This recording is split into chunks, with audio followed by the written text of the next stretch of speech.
전쟁에는 두 가지 형태가 있다. 깃발과 조약으로 치러지는 전쟁, 그리고 아무도 기억하지 않는 동네의 그늘 속에서 벌어지는 전쟁.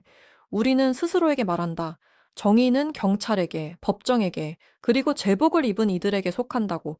하지만 그러니까 그 제복이 외면할 때는 어떻게 될까? 두려움이 너무 깊고 너무 조용해서 가장 높은 법조차 발을 들이지 못하는 구역이 있다면 이 이야기는 부산 영도구의 이야기다. 한때는 바다의 평화로운 안식처였지만 지금은 공포의 왕국이 되어버린 곳, 그곳을 지배한 자들은 아이언 게이트 보이즈라 불리는 무리였다. 그들은 도시의 침묵을 돈으로 사버렸고 자신들이 결코 무너지지 않을 거라 믿었다. 그 마비된 침묵 속에 한 여자가 살고 있었다. 한서진 대위, UDT 특수작전 때 출신으로 전투의 소음 대신 파도 소리를 선택하고자 이곳에 온 여자였다. 하지만 어느 날 그녀는 한 어부가 무자비하게 모욕당하는 장면을 목격한다. 그 어부는 늘 그녀에게 따뜻한 인사를 건네던 사람이었다. 그 순간 그녀 안에서 뭔가가 부서졌다. 훈련된 군인은 깨달았다. 침묵은 곧 공범이라는 것을. 그녀는 다시 움직이기로 결심했다. 이번엔 명령 때문이 아니라 양심 때문이었다. 적들은 자신들이 한 지역을 상대한다고 생각했다. 하지만 곧 깨닫게 될 것이다. 그들이 자극한 것은 공동체가 아니라 유령이었다는 걸. 그녀는 한 걸음 한 걸음 계산된 움직임으로 다가왔다. 한 번의 공격마다 완벽했다. 그녀는 다시 싸움을 시작했다. 그들이 말하던 영도에 건드릴 수 없는 진실. 하지만 누가 알았겠는가? 분노가 아닌 냉철한 UDT 전략의 시선으로 세상을 바라보는 훈련된 전투원과 싸운다는 게 어떤 의미인지를, 그리고 그녀가 내린 그 마지막, 누구도 예상하지 못한 비전통적인 정의, 그 정의를 본 사람은 경찰도 범죄자도 없었다. 전쟁은 지금부터다. 본격적인 이야기에 들어가기 전에 이 채널을 처음 방문하신 분이라면 구독 버튼을 눌러주세요. 여러분의 작은 클릭이 이 이야기들을 계속 살아 숨쉬게 만듭니다. 그리고 더 많은 심장을 두드리는 한국 군대 실화를 여러분께 전할 수 있게 합니다. 끝까지 함께 해주세요. 만약 이 이야기가 마음을 울린다면 댓글로 여러분의 생각을 남겨주세요. 그리고 군사 드라마를 좋아하는 친구에게 이 이야기를 꼭 공유해주세요. 자, 이제 시작합니다. 부산 영도구의 공기는 더 이상 소금기와 신선한 생선 냄새가 나지 않았다. 녹슨 금속, 오래된 담배 연기, 그리고 저릿하게 지속되는 불안감이 섞인 냄새였다. 사람들은 이곳을 영도의 그림자라고 불렀다. 몇 년 사이 바다로 뻗은 반도는 도시의 피부 위에 골마 터진 무법의 종기처럼 변해 있었다. 한때 성실한 항구 가족들의 등대였던 이곳은 이제 버려진 공포의 요새가 되었고, 배지를 달지 않은 남자들이 지역 경찰보다 더 큰 권위를 휘두르며 지배했다. 그들이 바로 아이언 게이트 보이즈였다. 화려한 깡패가 아니었다. 조용하고 치밀하며 은밀한 기생자들이었다. 그들의 봉어지는 반짝이는 클럽이 아니라 조선소 근처의 녹슨 3층 창고였다. 높은 철망 위엔 날카로운 철조망이 둘러쳐져 있었고, 그것은 마치 그들이 영도를 가둔 함정을 시각적으로 보여주는 메타포와 같았다. 그들의 잔혹함은 시끄럽지 않았다. 그것은 조용히, 그러나 부식처럼 새우며 드는 힘이었다.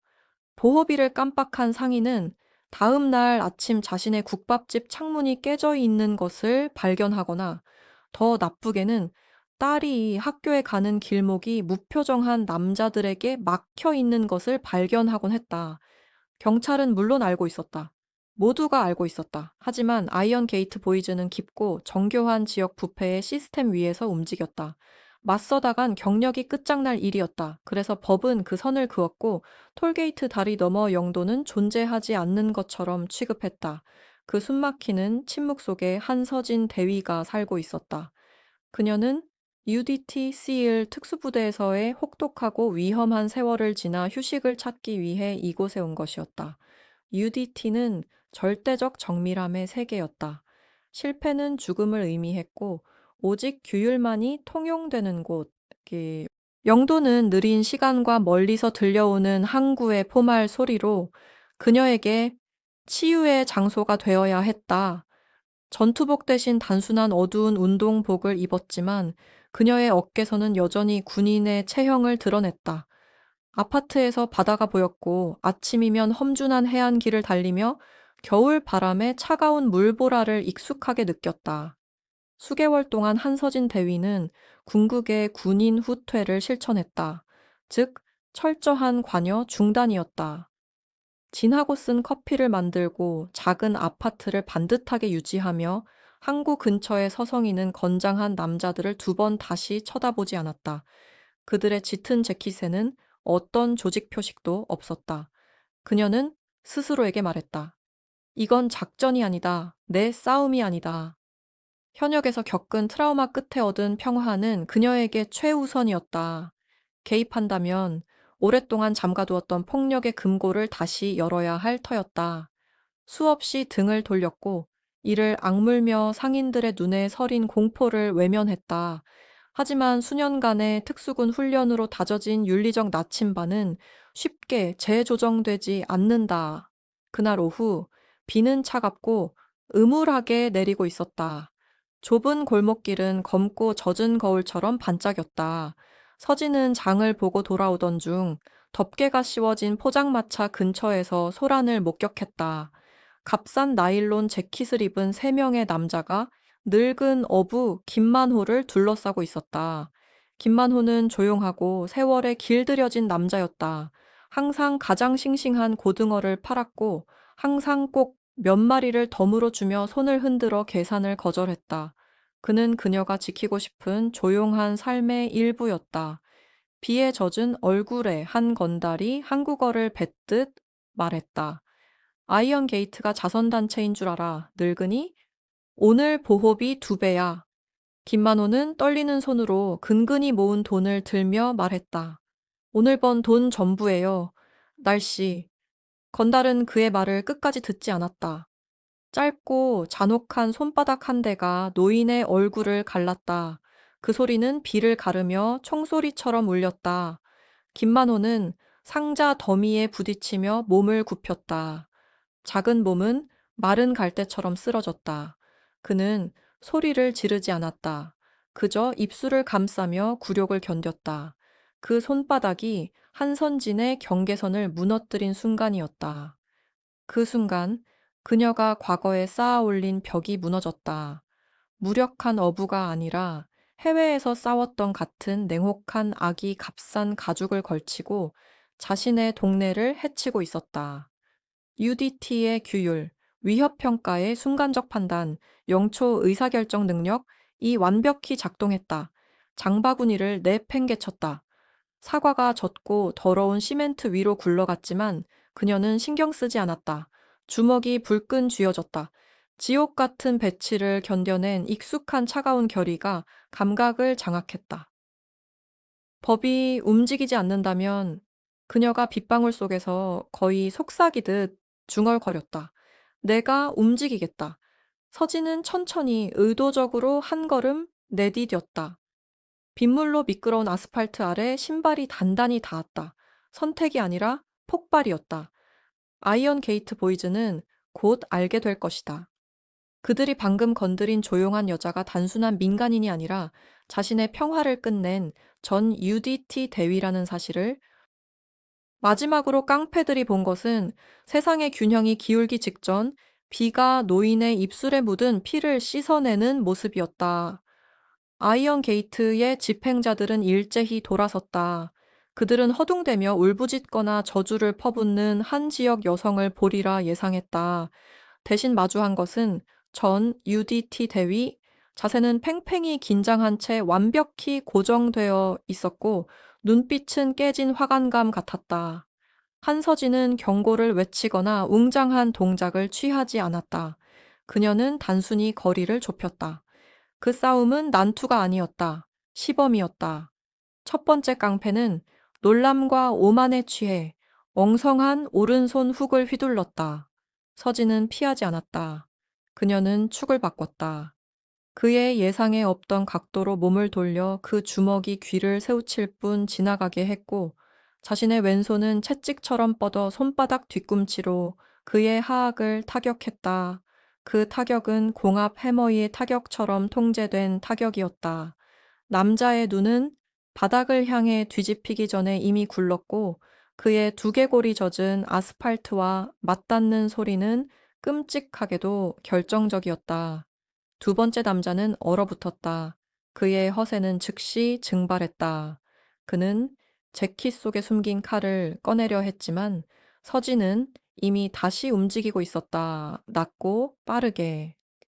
그녀는 이전 동작의 관성을 이용해 서 있는 다리를 교과서처럼 쓸어버렸다. 그는 세게 넘어지며 폐에 공기가 빠져나가는 날카로운 신음을 냈다. 회복하기도 전에 그녀는 그의 팔을 등 뒤로 고정했고 무릎으로 그의 척추에 압박을 가하여 얇고 질식하는 소리가 그의 패배를 확인시켰다. 세 번째 깡패는 싸움꾼과 포식자의 차이를 깨달았다. 그는 그대로 달아나지 않았다. 허겁지겁 골목길로 전력 질주하려 했다. 값비싼 가죽 구두가 젖은 콘크리트에 미끄러졌다. 도망치지 마. 서진의 목소리가 빗속을 가르며 울렸다. 침착하고 또렷하게. 애원도 아니었고 명령이었다. 그녀는 쫓지 않았다. 그녀는 재빨리 몸을 숙여 배수로에서 빠져나온 주먹만 한 강도를 집어들었다. 완전히 일어서지 않은 채 몸을 회전시키며 팔을 채찍처럼 휘둘렀다. 돌은 소구경 탄환처럼 속도를 내며 날아가 도망치는 자의 무릎 뒤쪽을 정중앙에 강타했다. 그는 즉시 쓰러졌고 관성으로 인해 빈 김치단지 더미로 그대로 충돌했다. 처음 발걸음부터 마지막 끔찍한 굉음까지 그 모든 과정은 20초도 차에 걸리지 않았다. 서진은 천천히 숨을 내쉬며 자신의 빠르게 뛰는 심장의 박동을 무시했다. 그녀는 첫 번째 남자의 맥박을 확인했다. 의식은 없지만 숨은 쉬고 있었다. 그녀는 김만호를 힐끗 보았고 그는 커다란 젖은 눈으로 그녀를 응시하고 있었다. 경찰이 곧 올 거예요. 그녀는 낮게 거짓말을 했다. 집으로 가요. 본 일은 잊으세요. 그녀는 흩어진 장바구니를 주워 담았다. 동작은 치밀했다. 그리고 골목길의 미로 속으로 사라졌다. 세구의 의식 잃은 몸은 냉혹하고 익명의 경고로 그 자리에 남았다. 조용한 전쟁이 시작되었다. 그것은 깃발이나 영토의 전쟁이 아니었다. 소모전과 정보전의 전쟁이었다. 이후 몇 주 동안 영도는 설명할 수 없는 일을 겪기 시작했다. 아이언 게이트 보이즈를 겨냥한 작고 교란적인 사건들이 불안할 정도로 빈번하고 외과수술처럼 정교하게 일어났다. 그들이 안전한 야적장에 세워둔 수금 트럭들은 어느 날 아침 타이어가 도려내진 채 깨어났는데 무작위가 아니라 옆면을 깊고 깨끗하게 절단당해 복구 불가능한 상태였다. 어느 밤 그들의 주 창고 자물쇠가 정교하게 동일한 고성능 잠금 장치로 교체되어 그들의 물건이 잠긴 채로 남겨졌다. 자물쇠를 열 자가 올 때까지. 이 캠페인의 설계자는 같은 여자였다. 낮에는 밝고 통풍이 잘 되는 청소년 커뮤니티 센터에서 조용한 10대 소녀들에게 기본적인 호신술을 가르치던 여자였다. 이기는 것이 목적이 아닙니다. 그녀는 손목 풀기를 시범 보이며 말했고 어조는 부드럽지만 절대적이었다. 지렛대를 이해하는 것이 중요해요. 모든 구조, 모든 시스템에는 스트레스 포인트가 있습니다. 그것을 찾아내면 구조는 무너집니다. 낮에는 한서진 대위가 자원봉사 강사였다. 밤에는 항구의 유령이었다. 그녀의 아파트는 살균된 전문적인 작전실로 변모했다. 바닷가 생활의 낭만적인 잡동사니는 사라졌다. 그 자리에는 영도구의 대형 라미네이트 지도들이 놓여 있었고 색색의 핀과 드라이 지우개 마커로 그은 선들로 가득했다. 그녀는 침투 전에 UDT 팀이 적의 시설을 연구하듯 갱단의 움직임을 연구했다. 수금일, 교대표, 그리고 그들이 돈을 바치는 부패 관료들의 이름까지 모두 파악했다. 그녀를 움직인 것은 백열등처럼 타오르는 분노가 아니었다. 그녀를 움직인 것은 차갑고도 선명한 정밀함이었다. 모든 행동은 수업 계획이었고, 모든 대응은 수년간의 치명적 훈련으로 다듬어진 단계별 절차였다. 어느 저녁, 버려진 통조림 공장 지붕에 조용히 앉아 바람이 머리칼을 얼굴로 휘날릴 때, 그녀는 작은 초조한 남자가 두툼한 장부를 아이언 게이트의 고위 하급 장교에게 건네는 모습을 보았다. 그 장부에는 모든 것이 들어 있었다. 지급 일정, 지역 채무자들의 이름, 그리고 결정적으로 조직이 보호하고 있는 사람들의 이름들. 그 장부가 바로 스트레스 포인트였다. 다음 날 아침, 아이언 게이트의 하급 장교는 장부가 없다고 필사적으로 보고했다. 싸움으로 훔쳐간 것이 아니었다. 그가 잠시 국수집에 들어간 사이 헬멧에 잠긴 수납칸에서 그저 사라졌을 뿐이었다. 기회의 창은 고작 68초였다. 서진은 아파트에 앉아 무거운 장정의 책을 부엌 테이블 위에 펼쳐 놓았다. 그녀의 손가락은 내부에 자신감 있고 우아한 필체를 따라갔다.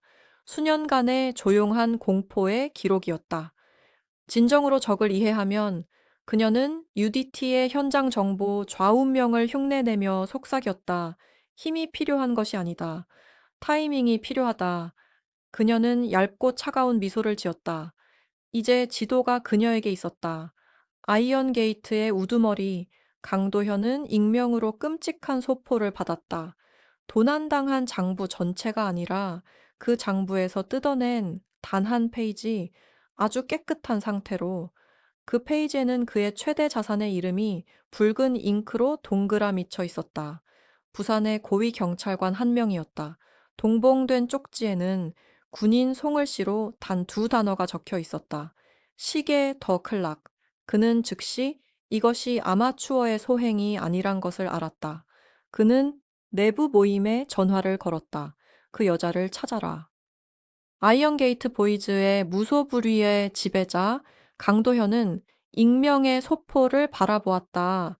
도난당한 장부에서 뜯겨나온 한 장의 깨끗한 종이 붉은 잉크로 그의 가장 강력한 부산 경찰 내 보호자의 이름이 동그라미 쳐 있었다.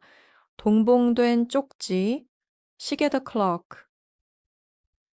클럭는 그의 척추를 따라 냉혹한 전문적 공포를 쏘아 올렸다. 이는 단순한 난동이 아니었다. 훈련받은 자가 이끄는 계산된 전쟁이었다. 강도현은 인내심으로 만들어진 남자가 아니었다. 그는 지배를 위해 태어났다.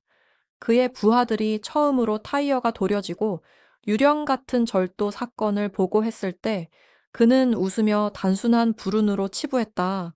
하지만 장부의 한 페이지와 골목길에서 세 명의 집행자를 정확하고 군사적인 효율로 처리한 사실을 알게 되자 그의 즐거움은 산산조각 났다. 그는 근처 폐쇄회로 카메라에서 확보한 흐릿한 감시 영상을 주시했다. 화질은 좋지 않았지만 움직임은 부인할 수 없었다. 한 여성이 그림자와 어두운 야구모자챙에 얼굴이 가려진 채 특수부대 요원에서만 볼 수 있는 공포스러운 동작의 경제성을 보여주며 움직였다. 그녀는 에너지를 낭비하지 않았다. 망설이지 않았다. 모든 타격은 상대를 무력화하기 위한 것이었지, 단순한 상해를 위한 것이 아니었다. 여자라고 강도현은 반복하며 믿을 수 없다는 표정에서 순수하고 독성 있는 분노로 변했다. 그는 손에 감시 테이프 케이스를 움켜쥐었다. 이 여자가 내 조직을 장난감처럼 흔들 수 있다고 생각하나? 그럼 내가 그녀에게 교훈을 보여주지. 명령은 명확하고 단호했다. 여자를 찾아라. 다치게 하지 마라. 데려와라. 그는 자신의 영토를 침범하고 권위를 조롱하려 한자의 눈을 직접 보고 싶었다. 한서진은 분위기가 바뀌는 것을 감지했다. UDT 다이버가 심해의 조류 변화를 느끼듯 미묘하지만 근본적으로 달라진 감각이었다. 그녀는 시선을 느꼈다. 평소처럼 센터 주변을 배회하던 느긋한 사람들은 갑자기 너무 고정되어 있었고 주의가 지나치게 집중되어 있었다. 평소 무시하던 순찰차들도 그녀가 지나갈 때 속도를 줄였다. 이제 그녀는 유령이 아니라 목표였다. 그녀는 당황하지 않았다. 특수요원이 감당할 수 없는 사치가 바로 공황이었다. 그녀는 훈련을 이용해 상황을 뒤집었다. 영도항으로 이어지는 좁고 안개 낀 골목 근처에서 속도를 늦추었다.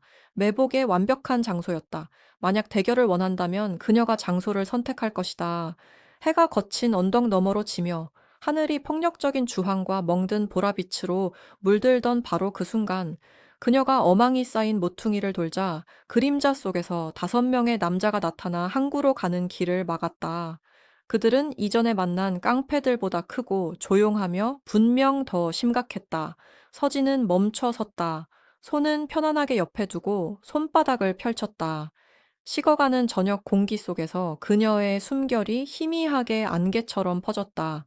차분했지만 주변 공기는 갑자기 무겁고 긴장으로 가득 찼다. 흠흠. 가장 큰 남자가 비웃으며 앞으로 나왔다. 그의 목소리는 낮고 거칠었으며 위협으로 가득했다. 여기 올 생각을 하지 말았어야 했는데, 대위님, 보스가 개인적으로 얘기하고 싶어 하시거든. 그는 대위라는 단어를 사용했다. 그들은 그녀가 누구인지 알고 있었다. 한서진은 부서지는 파도를 지나 먼 항구를 응시하며 시선을 고정했다. 다시 남자를 바라보며 감정 없는 안정적인 목소리로 말했다. 순수한 사람을 건드리지 말았어야 했어요. 그것이 신호였다. 남자는 포효하며 돌진했다. 하지만 서진은 공격이 도달하기를 기다리지 않았다. 그녀가 먼저 움직였다. 주 공격자를 선제적으로 제압했다.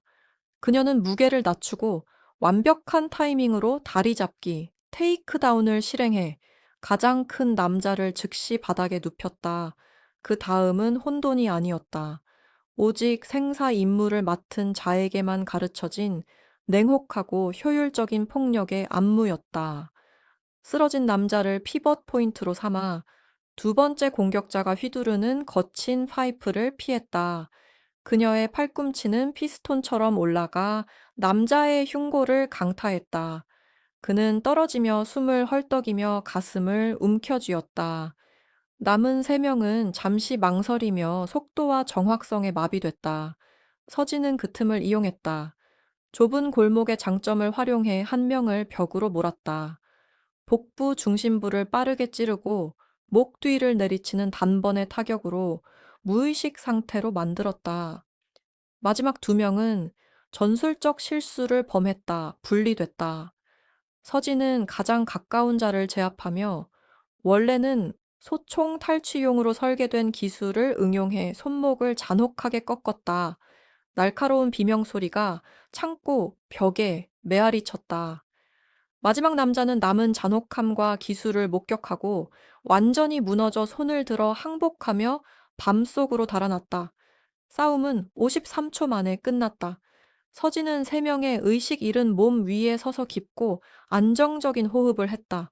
멍도 땀도 없었다. 유일한 소리는 부러진 배관에서 떨어지는 차가운 물방울과 격렬한 바다 소리뿐이었다. 그녀는 경찰을 부르지 않았다. 손목이 부러진 남자의 주머니에서 번호폰을 꺼냈다. 연락처를 열고 최상단 이름을 찾아 단 하나의 사진을 보냈다.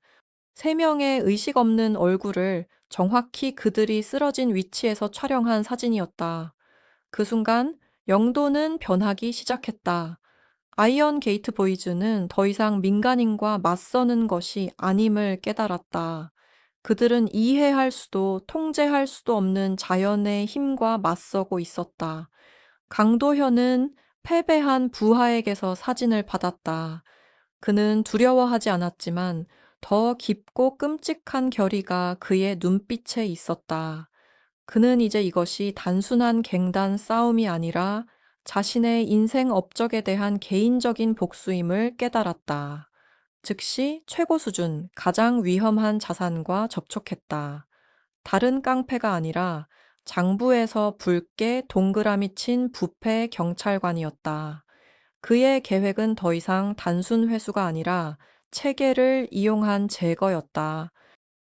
시계는 똑딱이고 있었지만 아이언 게이트 보이즈를 위한 것은 아니었다. 강도현은 자신의 최후의 방패를 가동했다. 바로 부패한 경찰관. 그는 자신이 매수한 시스템이 자신에게 도전장을 내민 신비로운 여성을 삼켜줄 것이라 믿었다. 그러나 그는 전쟁의 본질을 근본적으로 오해하고 있었다. 한서진은 시스템을 이기려는 것이 아니었다. 그녀는 그것을 무기화해 자신에게 맞서는 적에게 사용할 작정이었다. 한국 골목 싸움의 충격파는 산불처럼 빠르게 영도구 전역으로 퍼졌다. 3명의 고위 집행자가 마치 버려진 인형처럼 쓰러지고 한 명이 멍든 채로 메시지를 전달하러 돌아간 광경은 아이언 게이트 보이즈의 근본적 통화, 공포를 산산조각냈다. 수년 만에 그림자가 걷혔다. 조용히 보호비를 내던 상인들은 이제 문 대신 이웃의 창문을 바라보며 주저했다. 공포의 침묵은 희망과 소문이 뒤섞인 낮고 흥분된 웅성거림으로 바뀌었다. 사람들은 목소리를 내기 시작했다. 이름을 밝히진 않았지만 익명으로 암호화된 방식으로 보고했다. 오랫동안 구역의 부패에 공모했던 부산경찰서도 갑자기 불법 부두요금, 도박장, 불법 거래에 대한 정보로 익명 신고가 넘쳐났다. 이 모든 압도적인 흐름 뒤에는 한 명의 여성이 있었다. 조용하고 전략적이며 집요한 존재. 서진은 스파르타식 아파트에서 혼자 증거를 정리했다. 그녀는 익명 제보를 직접 사용하지 않았다. 제보는 단지 그녀의 치밀한 정보 수집을 확인시켜주는 도구일 뿐이었다. 도난당한 장부가 그녀 작전의 척추였다. 몇 주 동안 촬영한 지오태그 사진과 교차 검증하며 차량 번호판, 거래 장소, 배송 일정, 군사 정보 추출 시 사용한 고급 암호 해독법을 그대로 적용해 수년간의 부패를 치명적인 서사로 정리했다. 이건 감정적인 복수가 아니었다. 적 조직의 지휘 통제 구조를 겨냥한 것이었다. 그녀는 깡패들을 감옥에 넣고 싶은 것이 아니었다. 조직 전체의 머리를 베어버리는 것이 목표였다. 최종 결과물은 물리적 도서였다. 두껍고 재본되어 연방기소장처럼 정리된 자료, 이름, 날짜, 은행 송금 내역, 사진 증거가 담겨 있었다. 강도현과 부패 경찰서장, 도현이 방금 보호를 요청한 그 인물을 직접 연결하는 증거였다. 그녀는 이 패키지를 도심의 고보안 택배함에 넣고 부산경찰청 감찰실장 앞으로 발송했다. 한 번 시작되면 기계는 멈출 수 없음을 그녀는 알고 있었다. 48시간 후 단속이 시작됐다. 조용한 동네 급습이 아니었다. 도시 차원의 대규모 작전이었다. 순찰차, 비표식 차량, 심지어 무거운 해상 순찰정까지 영도항으로 모였다. 경찰은 예상치 못한 속도로 움직였고 그 배경에는 도서 속 폭발적이고 부인할 수 없는 증거가 있었다. 수십 명의 아이언 게이트 보이즈가 체포됐다. 창고본부는 봉쇄되고 장부는 압수되었으며 하위 조직 전체가 한낮에 무너졌다. 영도 주민들은 창문 너머로 지켜보았다. 일부는 눈물을 흘렸고 일부는 자신들이 살아온 공포가 수갑에 묶여 사라지는 광경을 믿지 못한 채 서 있었다. 그러나 결정적인 공백이 있었다. 지도자 강도현은 행방불명이었다. 그의 아파트는 비어 있었고 애지중지하던 차량도 사라졌다. 경찰은 그가 서울이나 해외로 도주했을 것으로 추정했다. 단속은 성공했지만 부패의 근원인 최고 목표는 이미 사라진 상태였다. 공식 기록은 여기서 끝났다. 그러나 영도 수산업 깊은 곳, 어둡고 연기 낀 곳에서는 경찰이 기록하지 않은 다른 이야기가 속삭이기 시작했다. 오직 어부와 부두 노동자만이 감히 전하는 이야기였다. 그들은 도현이 도망치지 않았다고 주장했다. 그 여성이 먼저 그를 찾았다고 속삭였다. 장소는 영도 부두 끝, 녹슨 콘크리트 구조물, 바람에 부서진 채 겨울 바다로 뻗어 있었다.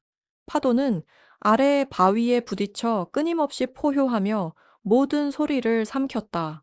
오직 한 사람, 야간 근무 어부 박씨만이 두 인물을 희미한 항구등 아래에서 보았다고 주장했다.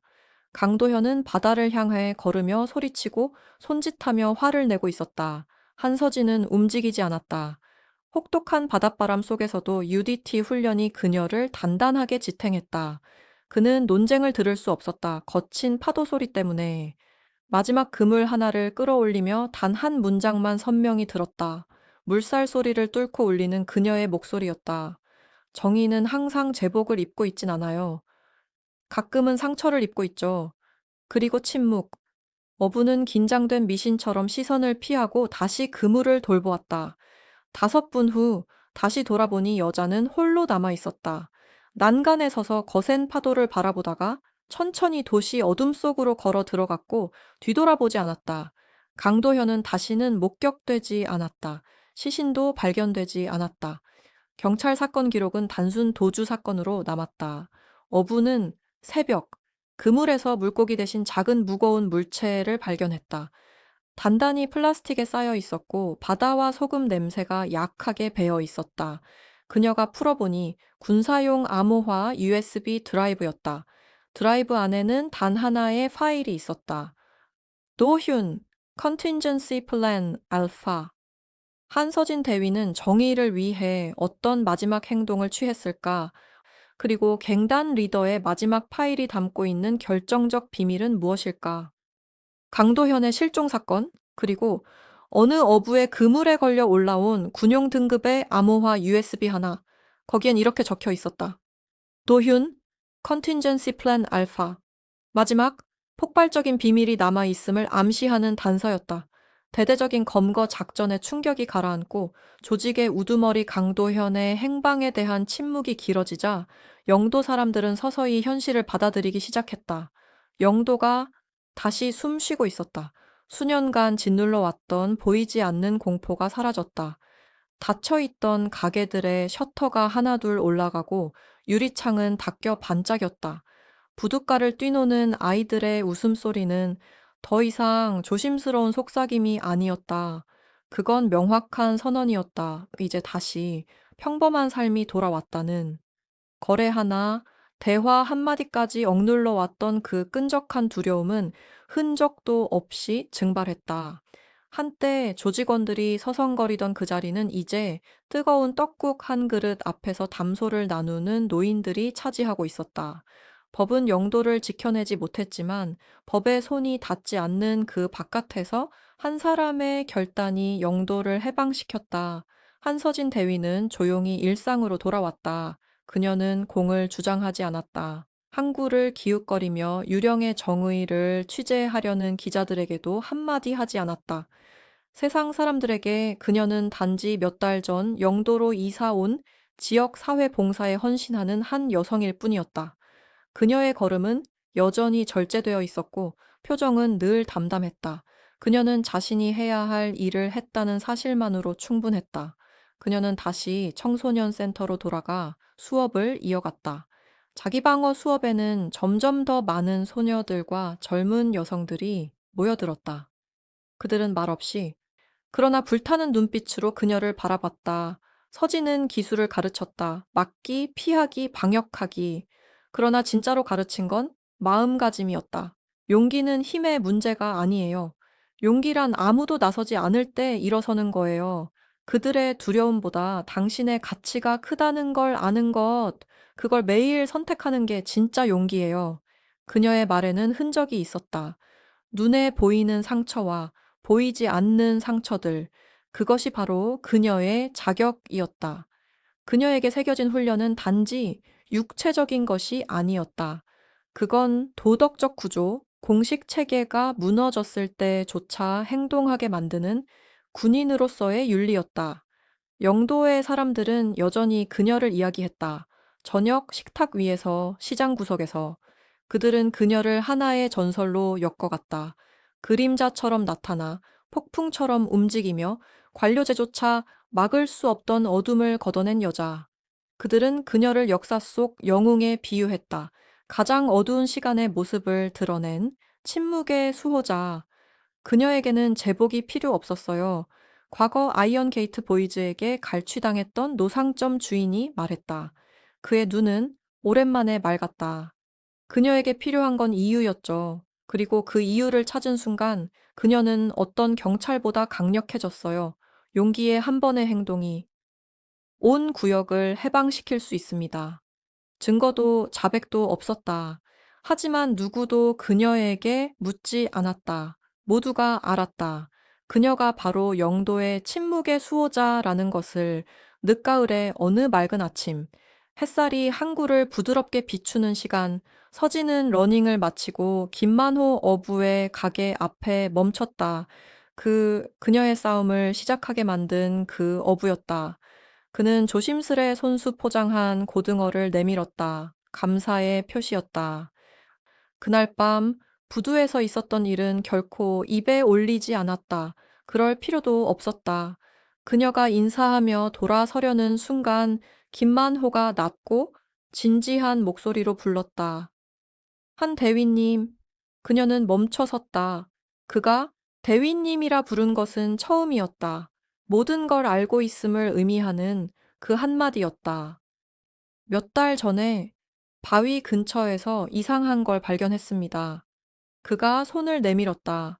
그의 거칠어진 손바닥 위엔 작고 묵직한 군용 USB 하나가 놓여 있었다. 열리지 않더군요. 하지만 알 수 있었습니다. 그걸 가진 사람이 진짜 끝을 가져온 사람이라는 걸. 서진은 USB를 받았다. 차갑고 묵직했다. 지난 몇 달의 잔재가 고스란히 담긴 듯했다. 파일명은 익숙했다. 도윤, Contingency Plan Alpha. 그녀는 바다를 바라봤다. 정의가 실현된 그곳을. 그리고 다시 어부를 향해 고개를 끄덕였다. 감사의 말은 하지 않았다. 말이 필요 없었다. 그들은 같은 비밀을 공유하고 있었으니까. 햇살이 점점 높아지고 한서진 대위는 천천히 걸음을 옮겼다. 주머니 속 USB는 따뜻하게 데워지고 있었다. 전쟁이 끝난 후에도 반드시 회수해야 하는 마지막 정보처럼. 그날 밤 서진은 차가운 주방 테이블 앞에 앉아 있었다. 노트북이 켜져 있고 손에는 그 암호화된 USB가 들려 있었다. 그녀는 깊게 숨을 들이쉰 뒤 USB를 꽂았다. 잠금이 해제되며 나타난 파일 하나. Contingency Plan Alpha. 그 안에는 숨겨진 돈도 탈출 경로도 없었다. 대신 치밀하게 설계된 데드맨 스위치가 있었다. 부산의 고위 경찰 간부 1명과 3명의 권력자들을 폭로하는 확실하고 검증된 증거들. 그 순간 서진은 깨달았다. 이 전쟁은 끝나지 않았다는 것을.